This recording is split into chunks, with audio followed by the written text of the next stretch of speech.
Andry Rajoelina, élu président de la République de Madagascar. Selon les résultats provisoires rendus publics jeudi 27 décembre 2018 par la Commission électorale nationale indépendante, le leader du parti TGV Mapar a obtenu 55,66% des voix devant Marc Ravalomanana, ancien chef d'État malgache de 2002 à 2009, qui lui totalise 44,34% des suffrages.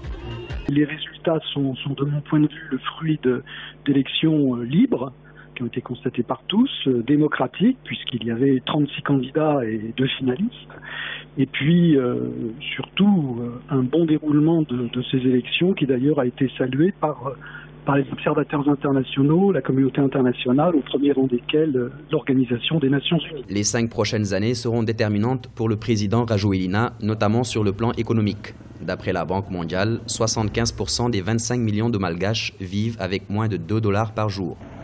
Tout d'abord, rassembler naturellement toutes les bonnes volontés crédibles et expérimentées qui permettront le décollage de notre pays. Ensuite, naturellement, de mettre en chantier un certain nombre d'infrastructures essentielles à Madagascar qui permettraient de désenclaver des régions et ainsi de lutter contre la pauvreté. Et le troisième défi qui est également très important, c'est de restaurer, y compris avec force et vigueur, la sécurité sur l'ensemble du territoire national. À 44 ans, Andry Rajoelina devient le plus jeune des présidents en exercice en Afrique. En 2009, il pousse son désormais ex-challenger, alors président de la République, à démissionner de son poste avant de prendre le pouvoir. Une situation que la communauté internationale a qualifiée de coup d'État et considérée par Rajoelina comme un soulèvement populaire.